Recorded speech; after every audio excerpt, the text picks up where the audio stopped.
We can all assume that South Carolina's football team got better as a whole over the past month and a half, but there were a few particular players that were big winners in spring practice. You are Locked On Gamecocks, your daily podcast on the South Carolina Gamecocks, part of the Locked On Podcast Network, your team every day.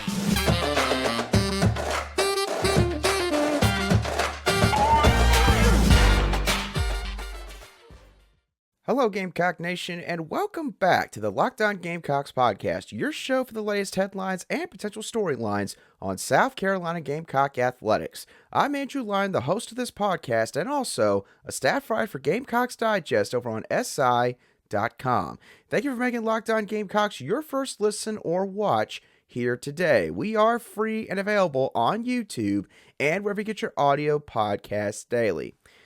Spring practice is officially over for South Carolina. Obviously, it's now been over for almost a week now as South Carolina's annual Garnet and Black spring game took place this past Saturday. So now we're going to be entering a bit of a quiet period as the football players get a little bit of time to sort of rest and recuperate from all the physical practices they had, and then they'll get ready for their summer strength and conditioning program with Luke Day and his staff, and then before we know it, August fall camp will arrive. So on today's show, I want to take a look back at spring practice and more specifically point out who, in my opinion, are the three biggest winners from the football team. So let's start out with potentially the biggest winner. And I think that in this case, the biggest winner is Spencer Rattler. And the main reason why I believe Spencer Rattler is the biggest winner of the spring is the fact that I truly believe that Dowell Loggains is the perfect coordinator for Spencer Rattler because he is going to allow Spencer Rattler to be himself at quarterback. Spencer Rattler now has a year of experience in a pro-style-ish offense. He now has a year of experience playing with the players on South Carolina's roster, having to get the timing down with these guys, having to get to know everybody, establishing himself in more of a leadership role. All of those things are now intersecting with him learning under a coach who is democratic in the process, is willing to compromise, and is going to base his offense off of the player's strengths and especially his starting quarterback, not solely on his own interests with what he likes to run offensively. I think that for that reason, Spencer Rattler is by far the guy that is leaving spring practice as the biggest winner from South Carolina's football team. Reports have backed this up. Matt Zenitz of On3 Sports said that the biggest buzz from South Carolina's football camp in spring practice was just how well things were going between Spencer Rattler and Dowell Loggains. Yes, the spring game might have left a little bit to be desired in terms of, again, the timing with some of his wide receivers, him missing on a couple of deep shot plays, but at the end of the day, I don't think there's too much concern that we should have coming out of the spring game. I think that this is sort of a case where you got to look at the whole body of work and what the word was coming out of South Carolina's end throughout all spring practice. And the word is that things are going great between South Carolina's new offensive play caller and returning starting quarterback Spencer Rattler. Now, the second winner coming out of spring practice, in my opinion, is Dakereon Joyner. The reason why I have Joyner listed here is it looks like that Dakereon has finally found his position in this offense.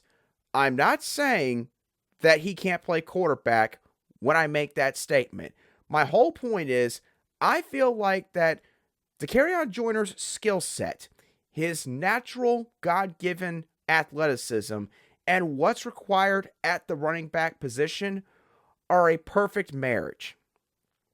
I think we saw that in the spring game. In my opinion, Dakereon Joyner was the most impressive out of the running back group in the spring game because this is a guy that understands how to cut upfield. He understands how to sort of read a play unfolding in front of him, what holes he needs to hit. He has the patience. He's got the footwork. He's got just about everything you want. He runs behind his pads. He's got a pretty solid frame to play the running back position. And I think that in the spring game, Dakereon Joyner not only displayed that he can handle having snaps at running back, but made the case for him to get more snaps at the position in fall camp heading into the 2023 season. I'm not saying by any means that Dakereon Joyner is going to be the starter at running back. I'm not willing to step out that far on the limb here. But I think that Dakereon Joyner, for a guy that has been through so much in terms of going from being a quarterback to being a wide receiver, then going from being a wide receiver to being a running back, there's so many guys that if put in his shoes would have already pretty much left the program, would have probably said that I'm done with football. It's been good to me for a very long time, but I'm ready to move on to the next stage of my life. And instead, Dakereon Joyner has now come back, and if things go well this fall for him, he could turn to one of the biggest feel-good stories in all of college football in 2023. The last winner, in my opinion, from spring practice for South Carolina is edge rusher Bryan Thomas Jr. Now, I mentioned Bryan Thomas Jr. as a guy that stood out to me in the spring game. And I think that for everyone that watched the spring game in its totality, Bryan Thomas Jr. probably jumped out to all of you as well. He is playing at a position in the edge spot that clearly has a lot of question marks right now in terms of depth. And when it has come to this position, since honestly his arrival on campus, Bryan Thomas Jr., in all fairness, has sort of been a forgotten man in this group. Because you think about it, this past season, the Gamecocks had guys like Jordan Stratton at this spot. Then they had Gilbert Edmond right behind him. They had Jordan Burch on the other end. And even with Burch and Gilbert Edmond walking out the door, you go into spring practice for this year, we've got guys like Jordan Stratton we're talking about. Obviously, there's a lot of talk about Desmond Zulu and what he could do. There's talk about maybe Elijah Davis sliding out to that spot, talk of Hemingway. And I'm a part of that group, admittedly. I'm somebody that has said before that if Bryan Thomas Jr. is ever going to see a significant role at South Carolina, he's got to prove that he could do more than rush the passer. And I know that he did this partly against a true freshman, Marquis Anderson, this past Saturday, but I got to say, with what he did in the spring game, Bryan Thomas Jr. showed to everybody who watched the game that he is somebody that can be relied on. And I think that based on his performance, he deserves more opportunities at that position come fall camp. And again, with South Carolina's current situation right now, I think anybody, honestly, that proves in that kind of setting that they can step up and be one of those guys at that position, they're going to get that chance. So Bryan Thomas Jr., one of the three big winners from South Carolina's football team in spring ball. Now, in just a couple moments, I'm going to switch gears to South Carolina's baseball team and sort of recap what happened on Thursday night and what wound up being a big Game 1 victory over the Florida Gators. We'll talk about all of that right here on Locked On Gamecocks.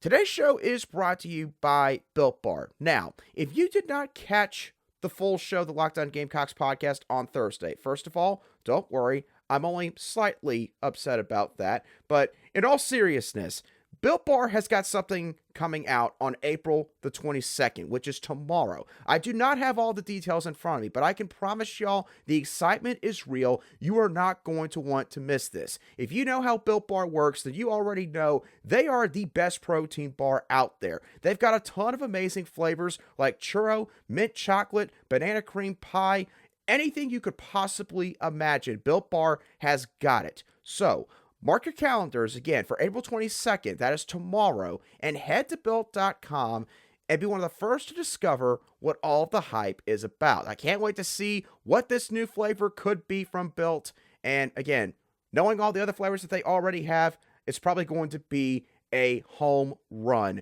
for everyone that enjoys Built Bar. Make sure to use the promo code LOCKEDON15 and you'll get 15% off of your order.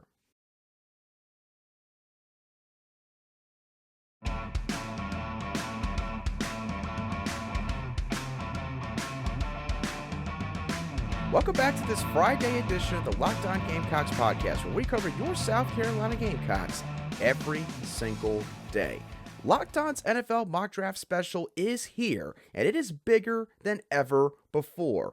Follow along all 32 teams' first pick in a 6-episode ultimate mock draft experience only Locked On can deliver. All episodes are available now on Locked On NFL Draft on YouTube or wherever you listen to your audio podcasts. Let's dive into Game 1 of South Carolina's series against the Florida Gators on the baseball diamond. My main take from Game 1 is this. A vintage Will Sanders performance plus a scrappy batting approach from the Gamecocks led to a victory in a war of attrition over the Florida Gators. To start off with this recap, I want to dive into the performance of starting pitcher Will Sanders, who obviously has had a lot of ups and downs this year, and unfortunately for Will, at times it's been more downs than ups. There's been some questions in terms of sort of where his head has been at, if he can get back to being the Will Sanders that really showed himself in sort of that first half of the 2022 season, and obviously burst onto the scene as a freshman back in 2021. Well, on Thursday night, South Carolina baseball fans saw the old Will Sanders come back as he showed a lot of promise in fighting through adversity. The first inning against the Gators batting lineup was not a great one for Will Sanders as he walked 2 Florida batters, allowed 1 hit, gave up 1 earned run, and did get 2 strikeouts in the process.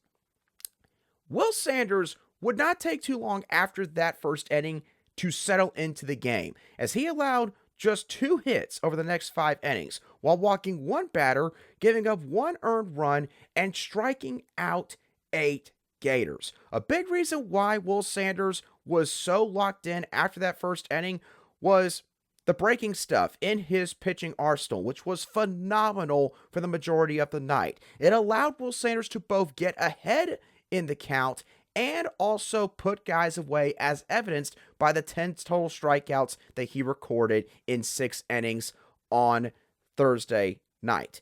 By the way, out of those 10 strikeouts, 3 of them came against star Gator batter Jack Caglianon. So Will Sanders went up against the best that Florida had to offer, and he won the battle in its entirety on Thursday night. And here's the other thing. I mentioned just a moment ago that Will pitched 6 innings in this game, which nowadays seems like 7 or 8 innings in a baseball game that would have taken place 20 years ago. But the important thing about that is he has saved the bullpen for the entire rest of the series. James Hicks did have to come out in the 7th inning after Will ran into a little bit of trouble in the 6th. And again, he was around 89, 90 pitches at that point. But James Hicks got all 3 outs, I believe, in just 11 pitches. So he's going to be available now for the rest of the series. And in comparison, Florida had 4 pitchers throw a significant amount on the mound on Thursday night. And that included 2 of their top 3 bullpen arms based on the stats that they have shown to this point in the season. So Will Sanders came up huge for South Carolina in more ways than one. In just a couple moments, we'll dive into what the batting lineup did and what my big concern is still coming out of this first game. All of that coming your way right after these messages. All right, let's continue now our conversation regarding South Carolina's Game 1 victory over the Florida Gators last night. Discussing the batting lineup, these guys got the job done with really tough circumstances that they had to endure. Third baseman Talmadge LeCroy was out on Thursday night, and according to Mark Kingston after the game, he is not expected to play throughout this entire series. He's dealing with a hamstring issue that I believe matriculated on Tuesday night in the Gamecocks midweek game against Charleston Southern. Obviously, always tough when you lose your third baseman, a guy that's been a perennial starter there for the entire season. And To make matters worse, in the middle of the game on Thursday night, Gavin Casas got hurt in the second inning after a wild error from Braylon Wimmer forced him to have to come off the bag, and he took a pretty good lick from Florida Gator batter Wyatt Langford, who was, of course, trying to get the first. Obviously, was not trying to hurt Gavin Casas in any way, shape, or form. But after that play occurred, it was pretty clear Gavin Casas was not 100%. He somehow managed to play the rest of the game. Don't know exactly how long he could be out. If he's going to be able to play in Game 2, we'll have to await updates from South Carolina's baseball team as the rest of the day progresses. Also, Braylon Wimmer and Dylan Brewer both had tough nights at the plate. So, a bunch of other guys in this lineup had to step up or carry the load. In terms of South Carolina's heart of the lineup, Ethan Petry and Cole Messina both showed up in a big way on Thursday night. They both had 5 hits total, 5 RBIs, and recorded 2 extra base hits collectively, with Ethan Petry launching a solo home run in the first inning. One of the biggest stories on the night this past evening was Michael Braswell and his performance at the plate, because Michael Braswell, again, obviously has dealt with a lot himself throughout this season. Obviously was a big-time story for this team this past year in light of all the struggles that the program was enduring in 2022. And then he comes into this year, the Gamecocks bring in a whole slew of transfers, guys that are really solid players in their own right, and combining that with some apparent regression in terms of his batting approach, Braswell found himself on the bench to start the season. He did not leave the program. He has stuck it out, and it seems like that Michael Braswell is beginning to find his stride. He hit 3 doubles on Thursday night. Don't know what his career high is in terms of extra base hits in one game, but I have to believe that he set his new mark on Thursday night. He also happened to draw a walk as well, so I believe that that means Michael Braswell reached on all 4 plate appearances. So big time stuff from the sophomore infielder. Some other players stepped up in this lineup as well, including guys like Evan Stone and Will Tippett, the 8 and 9 hole hitters for South Carolina last night, and of course Gavin Casas, who again, obviously after he got hurt, was probably not expected by most people to carry a massive load for this team. But all 3 of these guys still stepped up in a big way by reaching base 5 times collectively as a group. So again, they did not score 13 runs by necessarily hitting a bunch of home runs all over the yard. But obviously when it comes to the sport of baseball, I don't think really anyone cares how you score 13 runs. You score 13 runs, that's a good night offensively. So credit to the Gamecocks batting lineup and the plethora of guys who made big-time plays at vital moments in Game 1 against the Florida Gators. Also, another group of people that made an impact on this game was South Carolina's fans themselves, the ones who were there in person in Founders Park, because in the 6th inning, when the Gators went to their bullpen and they issued 5 straight walks to South Carolina, which allowed the Gamecocks to sort of blow the game wide open at that point, Founders Park was lively in that stretch. The fans really getting into it, especially on some of those 3-1 and 3-2 counts, standing up on their feet, cheering on the Gamecocks, while also trying to make the environment a little bit more raucous for Florida's pitchers. And it's pretty clear that it had an impact on the Gators especially. So, Gamecock fans, especially those of you who were there last night, kudos to you, reminding everybody who was watching the game at home and on television why Founders Park is by far one of the best environments in all of college baseball. Now, I will say, for all the positives coming out of Thursday night, I still have one concern, and that concern is the fielding, because South Carolina is going through a stretch right now where every single night or every game, it seems like someone else is having struggles in the field. For Thursday night, it was Braylon Wimmer. Braylon Wimmer had 2 errors. They both occurred in the 2nd inning. The first one was a grounder that might have taken a really tough bounce, and maybe that was why he did not field it, but it was with 2 outs, and in my opinion, Braylon Wimmer probably should have gotten it. He's a senior. He's a guy that's been back there, and he's made so many routine plays at this point. that the first error I felt like should not have happened. And then the second one, he got a ground ball. He fielded it cleanly, but Braylon Wimmer rushed his throw a little bit. And again, that led to him throwing the ball wide of the first base bag. And so Gavin Casas took his foot off the bag in order to get the ball, make sure it didn't go out of the field of play, which would have allowed the guy to go to second base automatically. And it led to Gavin Casas basically getting hurt. And obviously, we all know that Braylon Wimmer probably felt really bad for how that play went down. The point overall with bringing all that up, though, is this. Michael Braswell had some issues early on in the middle of last week and then going into the Vanderbilt series. Then Talmadge LeCroy had some problems throughout the second and third game of the Vanderbilt series. And now Braylon Wimmer seemingly is having some issues starting off the Florida series. It is not good to see all these infielders having this many struggles in the field. South Carolina's got to clean this up. They've got to get better with that. All these guys have played a lot of games in the infield. Not necessarily at their current positions, but they played a lot of games in general together. This is not something that should be this big of an issue this late into the regular season. Obviously, for Braylon Wimmer, it could just been a really tough night where it just did not go his way, and he will correct that for the rest of the series. So I'm not trying to use this as a way to dog on him for what all happened in Game 1. My whole point with bringing this up is this is the kind of stuff that will come back to haunt you in the postseason. If South Carolina wants to make it back to Omaha, wants to challenge and maybe even win a national title and get back to the glory days of old, they have got to clean this up. There's no question about that. So with that being said, that is going to do it for today's show of the Locked On Gamecocks podcast. I hope that y'all thoroughly enjoyed today's show. As always, who do you think the three biggest winners were for South Carolina's football program coming out of spring practice? And what were your thoughts on Game 1 against the Florida Gators on the baseball diamond on Thursday night? Let me know your thoughts on both of those topics down below in the comments section if you watch today's show on YouTube.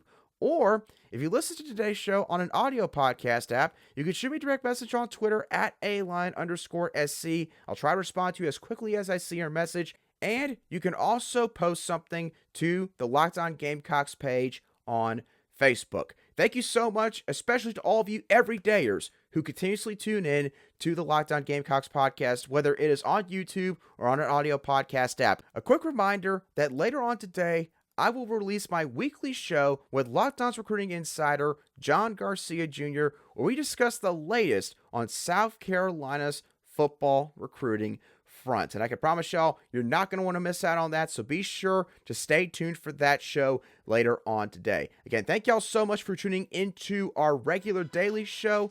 I hope that y'all have a great rest of your Friday and a fantastic weekend. I will catch y'all on the next show of the Locked On Gamecocks podcast.